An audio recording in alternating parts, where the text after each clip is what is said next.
Okay, ngayon guys, napalinis na natin yung mga nozzle, napakalibrate na natin ito.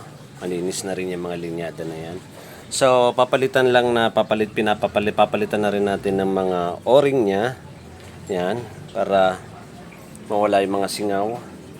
Nalinis na rin yung carburetor, nakalibrate na yan. So, ngayon, ibabalik na natin siya dito guys. Babalik na natin siya. Ayan yung mga o-ring na gawin natin. Yan. So, importante yon. So, ngayon ibabalik na natin siya. Napakalibrate na natin siya. Kaya, ayan na. Mamaya, tuturo ko naman sa inyo kung paano ang mag-timing niyan. Yun ang pinaka-importante. Okay.